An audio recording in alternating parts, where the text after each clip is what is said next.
بسم اللہ الرحمن الرحیم۔ معزز سامعین و ناظرین، جزا ٹی وی میں آپ کو خوش آمدید کہتے ہیں۔ امید ہے کہ آپ خیر و عافیت سے ہوں گے۔ ناظرین، آج کی ویڈیو میں ہم آپ کو بتائیں گے کہ کیا حضرت علی نے نماز عصر پڑھی اس وقت کہ جب حضرت علی کی گود میں رسول خدا صلی اللہ علیہ وآلہ وسلم کا سر تھا۔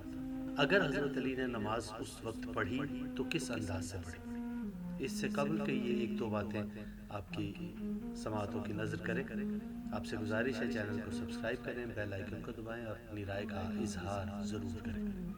ناظرین اکرام، ایک مرتبہ رسول خدا صلی اللہ علیہ وآلہ وسلم نے نماز ظہر کے بعد حضرت علی علیہ السلام کو کسی کام کے لیے روانہ کیا۔ حضرت علی کو آنے میں کچھ دیر ہوئی۔ ان کی آمد سے پہلے آپ صلی اللہ علیہ وآلہ وسلم نے نماز عصر پڑھا دی۔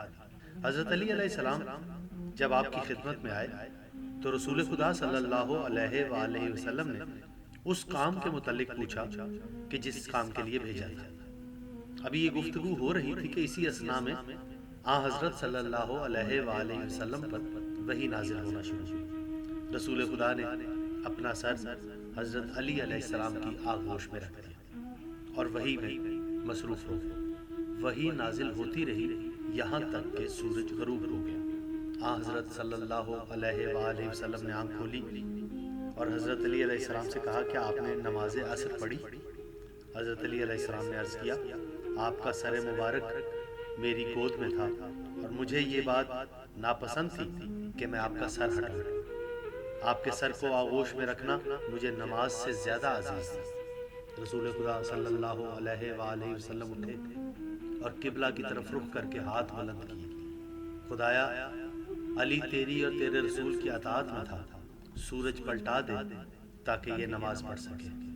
جیسے ہی آپ کی دعا کے الفاظ تمام ہوئے، سورج اول عصر کے مقام پر لوٹ آیا۔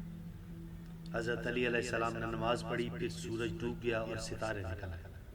ایک اور روایت میں یہ الفاظ وارد ہوئے ہیں، رسول خدا صلی اللہ علیہ وآلہ وسلم نے فرمایا، علی، سورج تمہارا مطیع ہے، اسے واپس بلا لو۔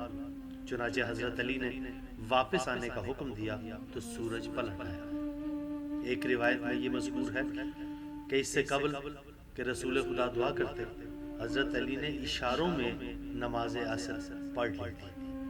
ناظرین اکرام، امید ہے کہ بہت سے لوگوں کے لیے یہ ویڈیو معلومات میں اضافے کا سبب بنی ہوگی۔ ویڈیو اچھی لگے تو اسے شیئر ضرور کیجیے گا۔ اپنا بہت خیال رکھیے گا۔ خدا حافظ۔